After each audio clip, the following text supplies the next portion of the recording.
Good morning, everybody. Welcome to our latest InSport education webinar.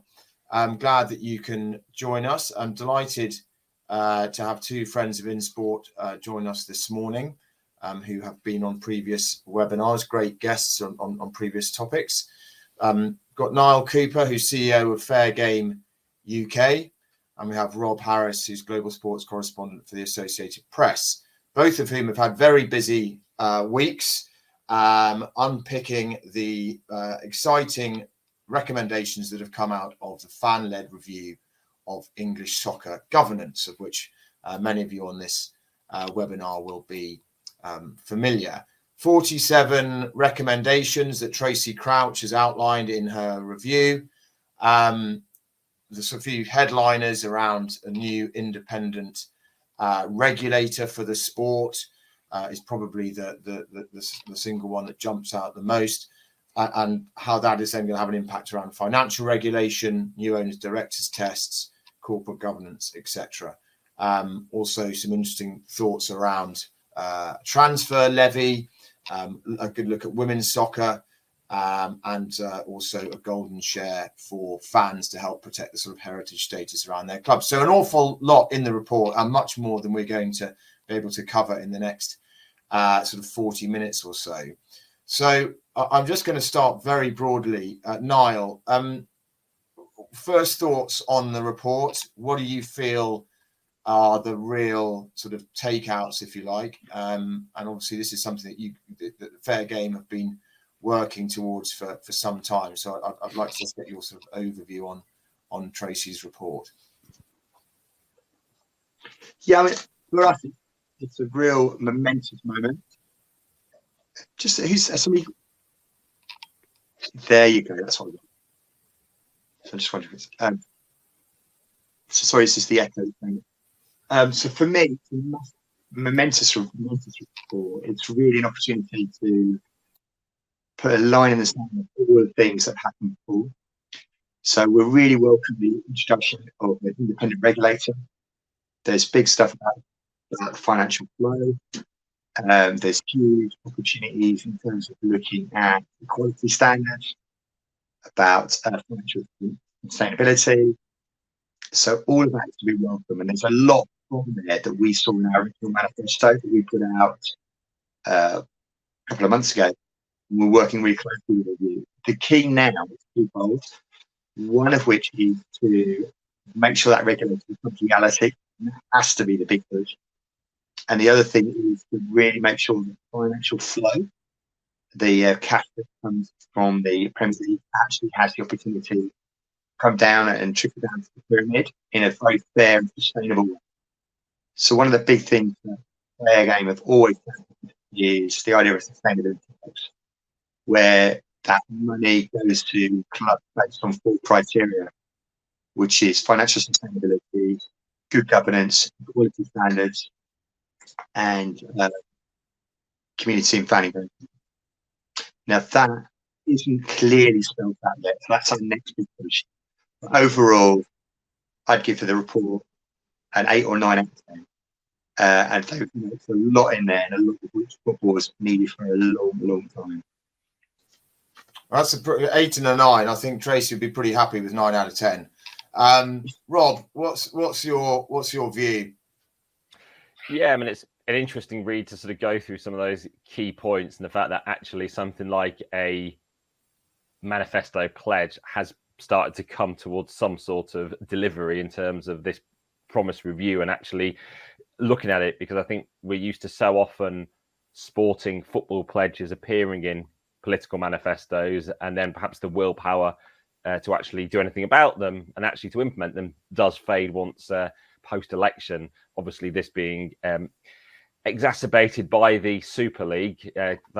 These conversations were, of course, generated around the demise of Bury, and we are, over 2 years on from there without any necessarily new significantly rigid mechanisms or anything put in place to actually prevent a repeat of another Bury, which obviously this would hope to in terms of the enforcement powers of a regulator, if approved by Parliament. But then it all comes down to ultimately what powers does the regulator have? How much can it actually delve into the financial dealings of a potential owner, the dealings of someone who's actually already bought into a club? And then beyond the finances, how much can it actually look into the morality, and what is the morality test around an ownership, and where do you put that particular threshold, which isn't something examined in significant depth in this report.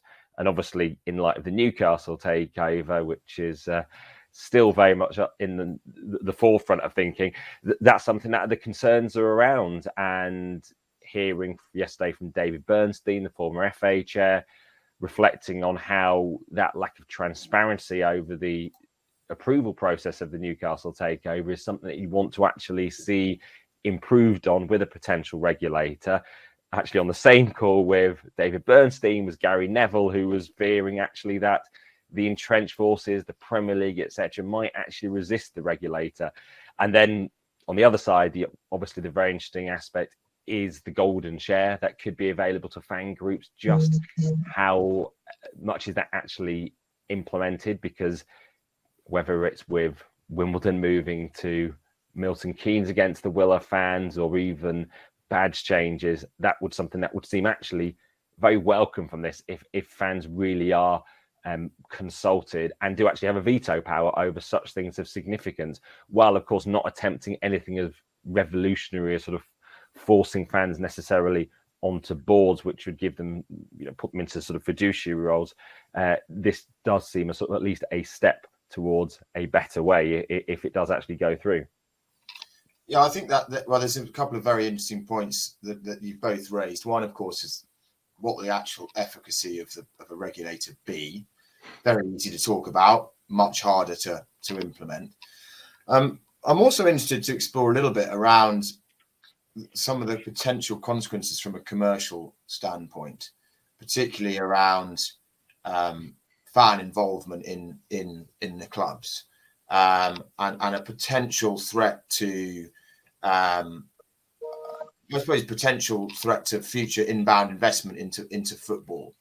The notion of foreign ownership, which obviously has become so prevalent, it does bring huge sums of money into the UK and into the Premier League, and you could argue has helped make the Premier League the preeminent football club in the world. So, Niall, I'll get your views on this, and I suspect I know the answer. But do you think that there's any threat to the sort of overall competitive nature of inbound investment or appetite for foreign investment into football as a result of some of the particularly financial regulation that looks set to come into play after this report? So just lost it a little bit there. For me, in terms of if we cover fan involvement on that, I think that is going to be welcomed, particularly looking at the issues about traditions of clubs and the heritage of clubs. Clubs ultimately are the ownerships are basically short-term custodians of football. And I think when you look at the issues of a club shirt, a badge, a name, where the club plays, those are fundamentals to football and fundamental to football fans. And I think clubs moving towards respecting those and making sure any changes to those are dependent on fan approval, I think that's welcomed, and most clubs would see that as a way of providing security and also loyalty to their fan base. I think that's absolutely fundamental. I don't think any of the clubs are fair game. None of the clubs have ever had an issue with that. And making that institutionalised is better for football long term. So I totally agree with that.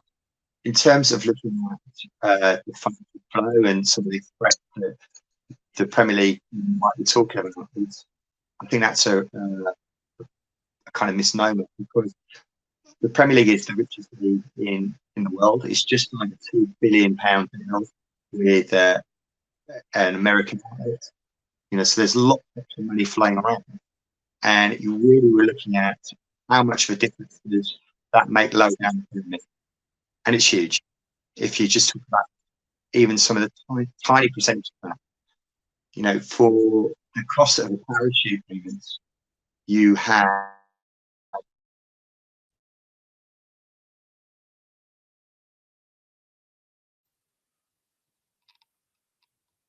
Niall's been abducted by aliens.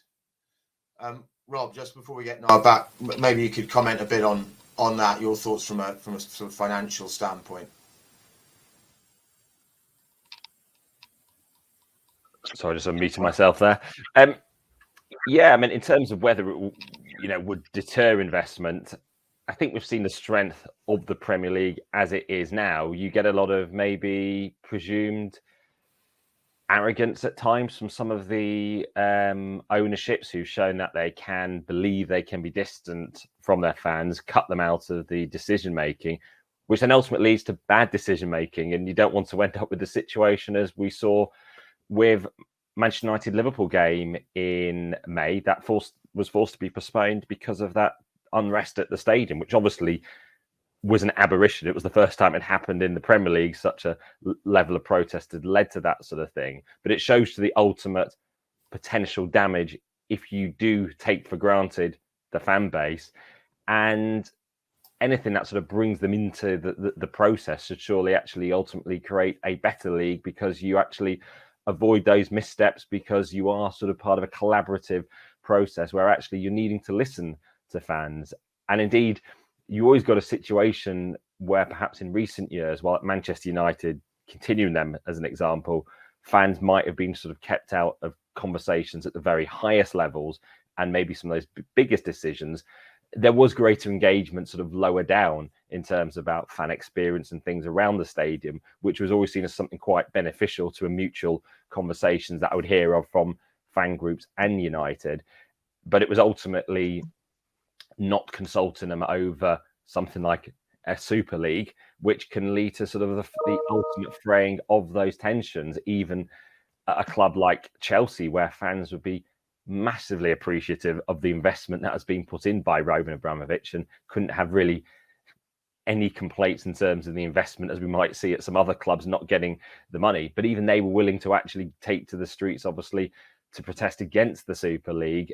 Now they have started at Chelsea to sort of bring fan representation onto the board, which is something sort of going beyond what we're talking about this week, which ultimately sort of presents an image globally, a better image for the league, which should ultimately actually help itself in terms of its image, so it isn't getting sort of protests in the streets. But I think we're showing with the sort of financial vibrancy of the league, with particularly this NBC deal, that ownership shouldn't actually fear engagement and recognizing actually how important the sort of the fans are, particularly in and around the match day experience, because in part what NBC are buying as part of that 2 billion is competitive balance. The sense is there is a sense of competitiveness, even if it now does perhaps seem we are getting a sort of familiar look right at the top. West Ham obviously trying to break in there into the top four, but the fans providing that sort of vibrancy around the match day broadcast too, which goes out to the globe.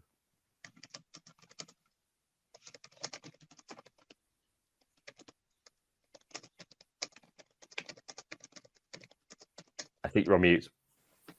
I am on mute. Yeah. Apologies. Yeah. An interesting area of how the industry is evolving, and how to engage fans in a meaningful way, whilst also, frankly, running multi-billion-pound businesses. That's not always an easy balance to make. Just continuing the financial discussion, because another key aspect that's come out of the report is around this sort of transfer levy.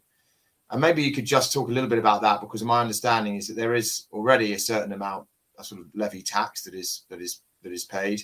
The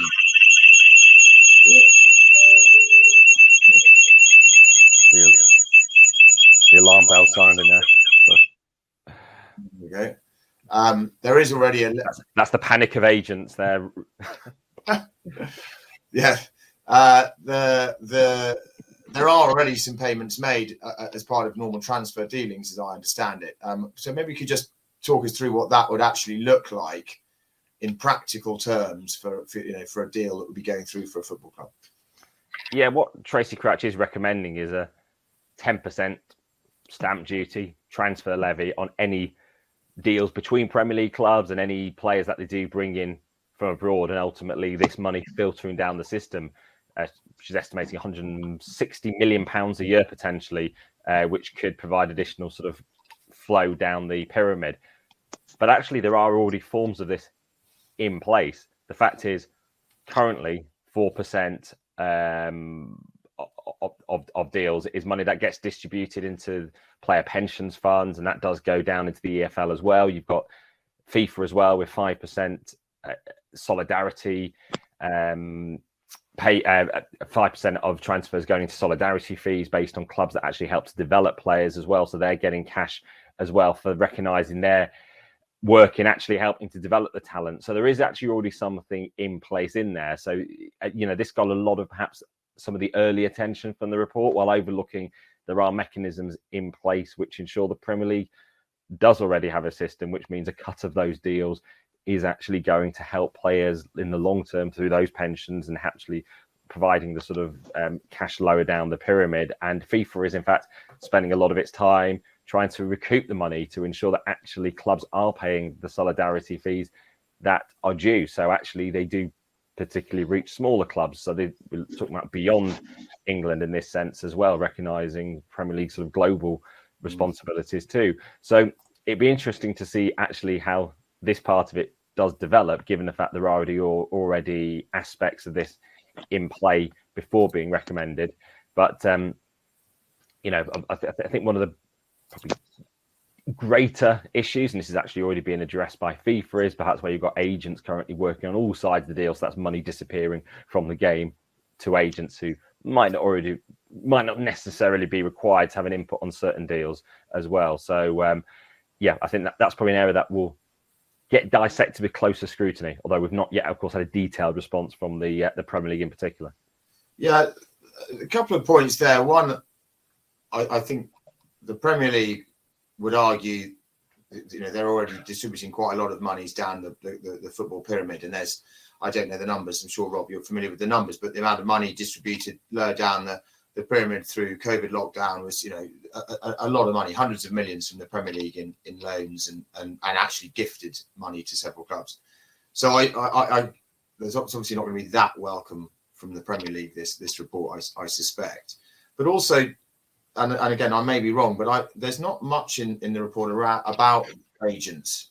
And I would have thought that agents would be a pretty easy win in this situation, because let's be honest, that I think most people around football would have sort of happily continue working without agents. They take a lot of money out. They do deliver a service, but it's an easy win both from the football side and the public side to say, right, we're going to regulate sort of agents and transfers, and how can an agent be taking a fee from a club and from a player and from the selling club? In any normal business, there's conflict of interest left, right, and centre. So is there any reason why you understand that the agents aspect hasn't been more prevalent in the report, or is that out with the scope of Tracy's remit? Well, I'm just, there is a part which is talking about greater regulation of agents, but very clear working in conjunction with FIFA. I think it's highlighting particularly some of the investigations that have already taken place with HMRC and sort of issues around fraud and anything, in terms of even money laundering and people smuggling too. But I think, very much focused on working with FIFA, because FIFA actually do already have agent reform plans in play at this stage, which you do have the agents resisting, even threatening to sort of take legal action to sort of prevent FIFA imposing limits, particularly on what they could earn. But I think you're saying on the other aspects in terms of the Premier League and the cash that it is distributing down the system, it points to the fact that, well, it's managed to strike that NBC deal, which effectively covers a lot of the losses from the pandemic, or basically all the significant losses. It recoups those, and it should actually lead to more money being able to sort of ultimately be redistributed. One of the things that also is being looked at from this is parachute payments and the equity of how they are distributed as well, to ensure that there isn't sort of that ultimate sort of drop off as well. But lots in there. Another headliner is around owners and fit and proper ownership test, and owners and directors, and a more robust test there. I mean, that begs the obvious question around Newcastle, and one which Tracy definitely sidestepped on the Today programme yesterday morning. Was, in your view, would that acquisition have been able to go through under the sort of regulatory framework that Tracy's proposing, or do you think that would have been prevented by the new legislation? I suppose what this comes down to is the ultimate confusion still over the final stages of that takeover process, which is even sort of a lack of full transparency over the process, which creates so many questions across the game. If we wind back to 2020, when the Saudi consortium withdrew their offer to buy Newcastle, so not officially rejected, but it was being stymied. They weren't being approved by the Premier League at that time. The two prongs of the concerns were both over the piracy by BOutQ of InSport, the piracy of what the World Trade Organization say was the operation that was facilitated at the very least by the Saudi state, and the aim was to disrupt and to undermine the broadcasting by Qatar's InSport, this wider proxy of the Gulf diplomatic crisis, which finally thawed at the start of this year. So relations have been restored. You can fly between the countries again. They've got economic ties back. And indeed, in the days before the Newcastle takeover was finally approved this year, we got to understand that actually InSports was no longer going to be illegal in Saudi Arabia, and we'd seen the end of this piracy. But it was piracy that the Premier League themselves had gone to US authorities, the World Trade Organization, to protest. They'd also been party to legal action as well to stop the commercial product being undermined, because effectively this was the theft of their television rights in a key region in the Middle East. So that was one of the key barriers that other clubs saw. How could the Saudi consortium be allowed to buy Newcastle when it was headed by the Public Investment Fund, ultimately headed by the Crown Prince, the de facto ruler Mohammed bin Salman, and it wasn't being stopped. At the same time, those human rights questions over approving a fund headed by bin Salman, given the fact he was implicated in the murder of Jamal Khashoggi, the Washington Post journalist, in 2018 in the Saudi consulate in Istanbul. Body never recovered at all. A hit squad flew back to Saudi Arabia on planes that we later found were, or indeed now owned by PIF. So those human rights questions and the piracy questions are all in play on the takeover. So what it's showing is also how complex it is to assess those matters. You have to deal with commercial, which might be easier to assess on piracy, although it took the World Trade Organization some time, and also to work out who exactly was involved. And then you've got the human rights questions, which then is both a singular incident and then the broader ones over things like Saudi Arabia's involvement in Yemen and the death and destruction there, and having to weigh into the fact that obviously the British government has things like sell arms to Saudi Arabia. There have been cases to try to block that too. So very complex issues. Ultimately, we get this takeover approved in the face of action by Mike Ashley trying to find out why the Premier League are blocking it through this legal action. And the Premier League ultimately says it has legally binding guarantees that the Public Investment Fund does not control Newcastle United. And it has these assurances, sorry, not the public. The Premier League has legally binding assurances that the Saudi state does not control Newcastle United, despite the fact the Public Investment Fund, majority of the board is Saudi government, the head of it is the Saudi Crown Prince. So how a future regulator would necessarily untangle all that, Tracy Crouch didn't exactly make clear, and even just describing it now shows how complex it is, and whether you'd come down on the position of morality, human rights, how you, if a league should have a higher moral standards than, say, a government that the league is in this case, the Premier League and Boris Johnson's administration, in terms of its own dealings, the fact he was with, at least on a phone call with bin Salman in the days after the takeover, so showing those bilateral ties continue. So this is the complex area. It probably needs an entire investigation and study in itself in terms of who could be a fit and proper owner, and where the threshold does in fact fall. Yeah, it's ferociously complicated. We're trying to get Niall back on, but I think his video is struggling a little bit.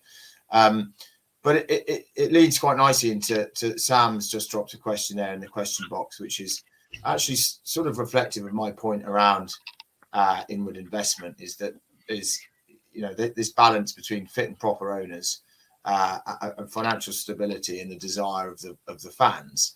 Obviously the Newcastle fans were pretty happy to see the buyback of Mike Ashley. I think we can agree on that. And now they're fans of the wealthiest football club on planet Earth, from out of nowhere. So obviously the excitement there from a fan point of view is vast. But those challenges with ownership and some of the background, there's been similar conversations, not to the same degree, but obviously Manchester City and Chelsea have trodden similar paths. And if you can park your scruples about those owners, from a purely footballing point of view, it's been extraordinarily successful for the Premier League in terms of the money that's flowed into the league, the players that can be paid, and the Premier League is the most competitive, widely watched football league worldwide. So there's this commercial aspect, which is obviously underpinned by the governance of the sport, but further regulation around restrictions around ownership, flow of monies, more levies, none of that is necessarily conducive to further investment into football and into the club. And that's where I'm interested to get your view on that very difficult balance between regulation and a freewheeling market economy. And there's a bit, within football, there's a bit of a gap, I think.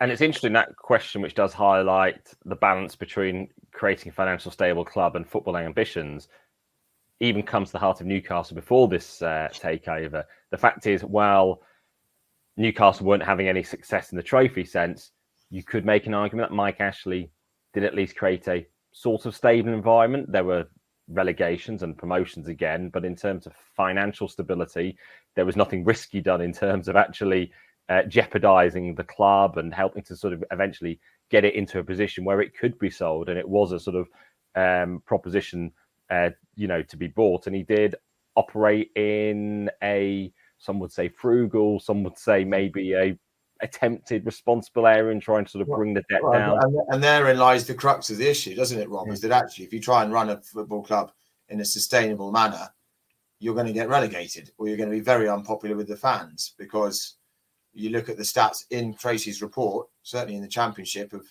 player wages as a percentage of turnover in the Championship, almost all of them are above 100%. They're spending more than they're earning. But the fans demand success. They want more players. So, that's a very difficult bit. I mean, Niall raised an interesting point here about owners and directors test falling under the independent regulator. And actually, I had a conversation last night with one of the senior execs at the FA, who welcomed the fact that an independent regulator would take some of this off their plate, potentially, to say, right, well, actually, if there's an independent third-party organisation that is going to take on the management of the fit and proper ownership test, it's obviously one less thing for the FA to have to deal with, but it's a very complex thing, as you said. So they're able to sort of park that. But I'm sure they'd be actually relieved not to have that sort of responsibility, because I suppose the FA, like we see with other governing bodies, has this inherent sort of conflict and challenge. The fact it is both the regulator of the game. Yes, the Premier League does have certain regulatory functions as well, but the FA sitting at the top of the game ultimately, and also it's a promoter of the game and also running the national teams as well. So it has so many different functions that can put it not only into conflict but difficult positions, given the fact that the people it has to sort of associate with and things it has to rule over. But yeah, coming back to that point on the investment then as well, yeah, Newcastle has given fans hope. I was there at the first game after the takeover when they played Tottenham. Well, they had that hope of scoring after a first few minutes, which they really thought was going to be the fairy tale start to the new era. And you saw this belief in the fans. Yes, some were grappling with the conflicted morality, particularly as a Khashoggi protest poster was being driven by, but something they could actually look forward to, actually think they might actually be able to challenge, and perhaps very different from the landscape when we had the Abramovich takeover of Chelsea or Sheikh Mansour of Manchester City in 2008, is the fact not only are the financial regulations there in the Premier League with the financial fair play rules, but there is a wider pool, perhaps, of wealthy clubs. So ultimately, you are facing quite a bit of competition still, even despite your wealth, to sign those players. And given the predicament of Newcastle now, it's going to be a bit before they're in a position to be able to offer, even things like Champions League, given the fact the priority is staying in the league at the moment. So ultimately, for the league, they might see a greater field in terms of competition for signing the best players, which maybe sort of spreads the talent, and actually you've got a more competitive, even more so, top four race. Yeah, and Niall's dropped a few. Sorry, we can't have Niall on screen, but he's dropping several comments in there, and I think a key one is that actually the review covers football in its entirety and isn't solely about the Premier League, which obviously tends to get the majority of the airtime, and we've slightly fallen into that trap. But there are many hundreds of clubs across the country that are dependent on various sources of revenue, and ensuring financial sustainability at those is a huge focus of the report. Actually, it leads me on to another point that is specifically mentioned in Tracy's report, which is around women's football, and should be treated equally and given its own review, which I think that everybody within the sport will warmly welcome. And it's been terrific to see how women's sport and football has continued its sort of meteoric rise in popularity and success over recent months. And we've had a number of conversations at InSport with people within the game, and we're actually, as you'll see from the little tab at the bottom there, we're running a course on governance of women's sport early December. And women's football, if we take women's football, has an opportunity to build itself in a sustainable manner. I mean, the worst possible thing women's football could do is copy men's football, because frankly, it's financially it's a basket case. So women's football is in a scenario where, having looked at what's happened in men's football or soccer to date, and actually being able to put something in that provides a little bit more sustainability, longevity, stability within the sport. I would just be interested to get your views on the growth of women's sport and how this report can help support that from a governance standpoint.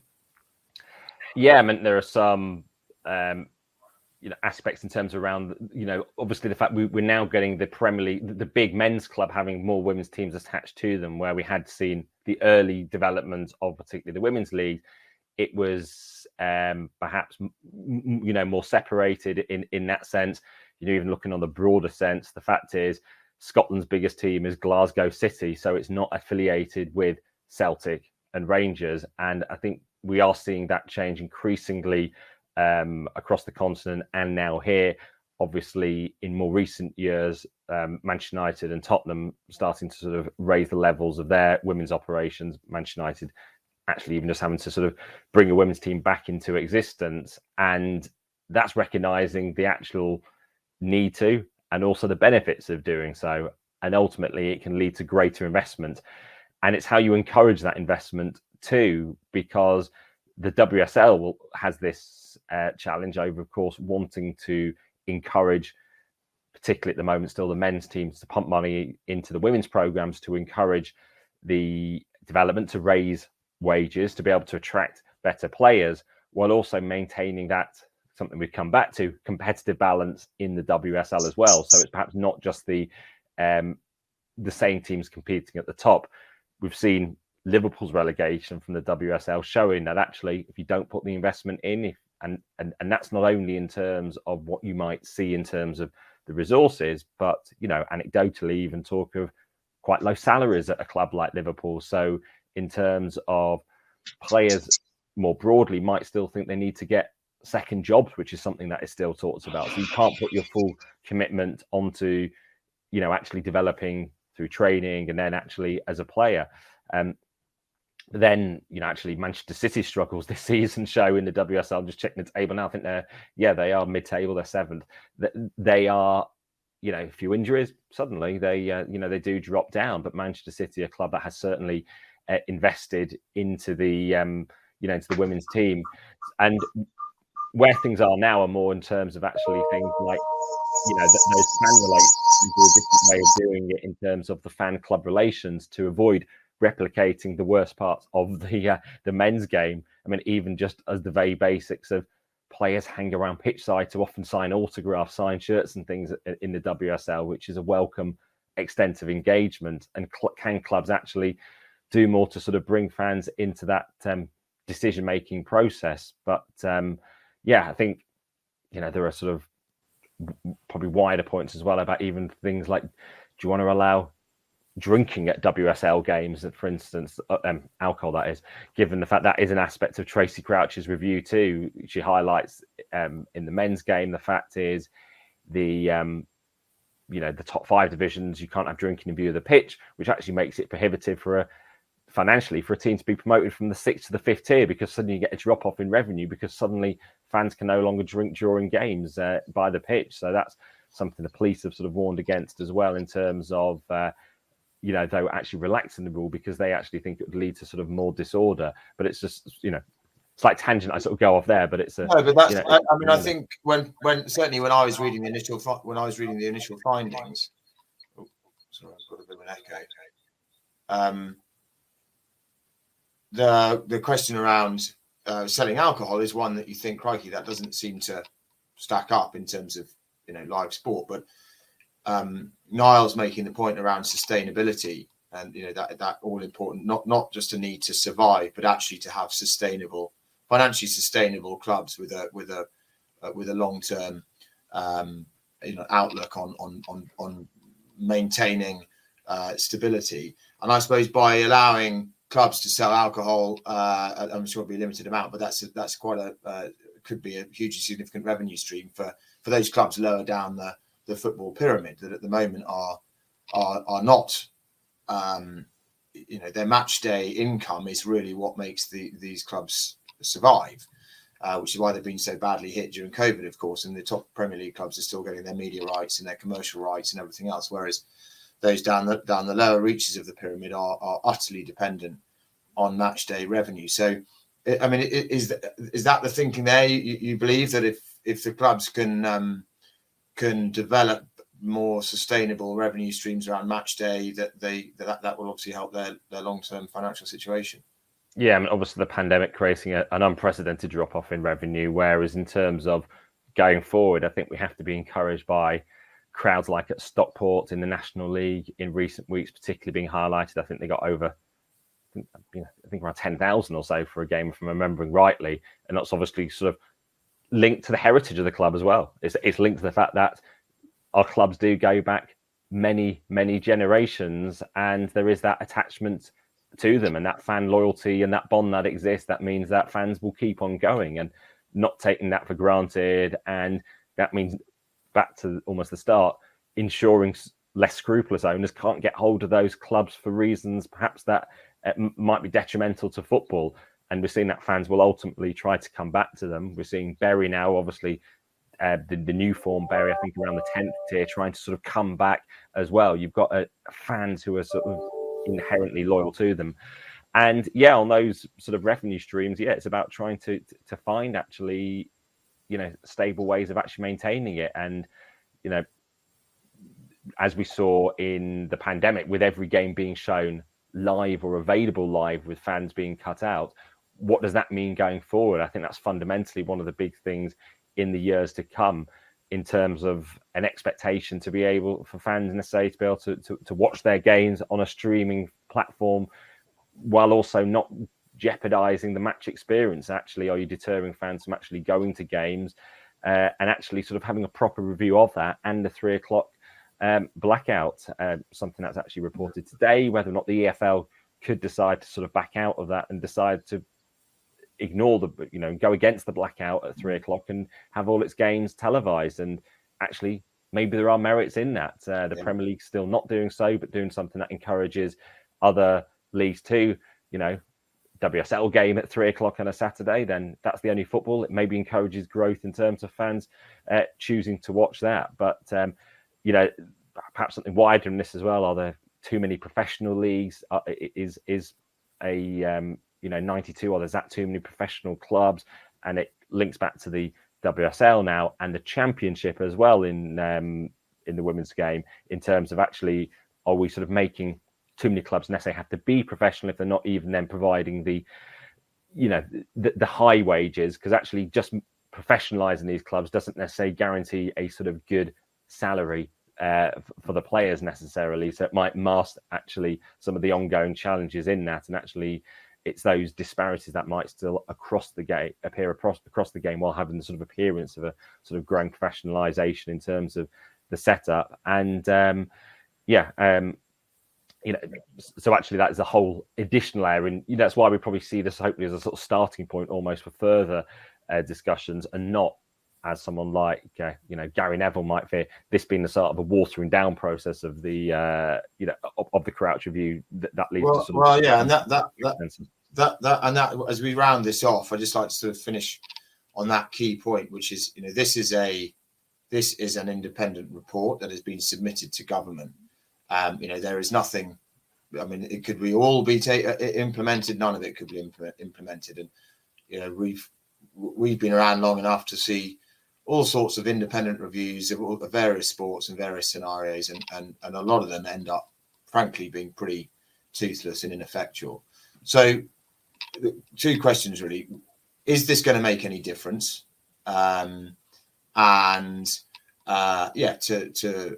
point there, what are the key aspects of this of the review that you would really like to see happen, and then how is it implemented? What comes next? Yeah, I think the regulator is something that many across the game would want to see. The question is, what does the regulator look like? Who appoints the regulator? The fact is, you need a regulator who has both footballing experience while also perhaps independence as well to a degree, so you aren't conflicted.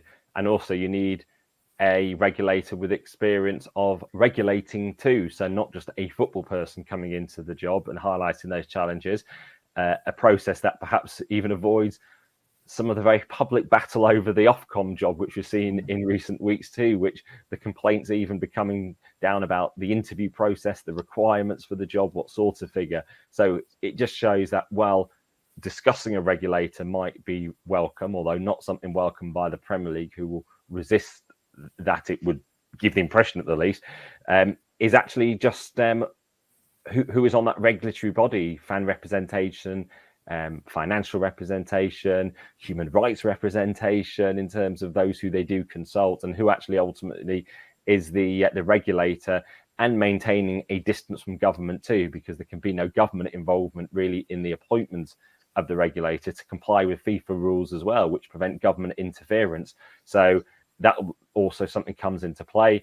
And then the backdrop of all this is whether or not England leads the UK and Ireland bid for the 2030 World Cup, which means they have to work together with government. All the bodies need to work together as well. So that's coming into play in the next few months and years, to actually have a decision in the process on that. So it just further sort of complicates it as well. But I think the regulator is something key, the golden share aspects as well in clubs. The fact is, particularly those Super League clubs, we have seen in recent months starting to actually recognise that fans need to have a greater stay in the involvement, or seemingly so, in the involvement of some key decisions of clubs, and actually not be ignored as perhaps they seem to be at times, and those ultimately consequential decisions for the future direction of a club.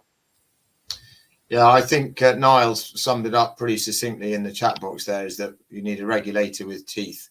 And from that, we hope that financial sustainability will eventuate. Gents, it's been fantastic. Niall, sorry that you were sort of in and out, and you've had to contribute via text, but we very much appreciate your involvement. Rob, great to have your views from right at the sort of sharp end of how this is all unraveling, and painting the sort of complexity of the picture that exists within football at the moment. But I think we're all in agreement that we'd love to see collectively, as fans of the sport, some changes coming about, and as many of the changes that Tracy has recommended, I think we'd like to see put into practice. But thank you very much, everyone, for joining. I would just mention our course on governance of women's sports, which we're hosting on the 8th and 9th of December, looking specifically at governance structures that will help support the continued growth and rise of women's sport, and making those governance structures fit for purpose. And no doubt there will be aspects of today's conversation that have a bearing on that as well. So anybody who's particularly interested in the governance side, click on the green box below for some further information. Thank you very much, gentlemen, for joining. Thanks, everybody, for tuning in. I wish you all a good weekend. Stay warm, and we'll be in touch again soon. Thanks, everyone, for joining. Cheers. Great speaking. Bye-bye.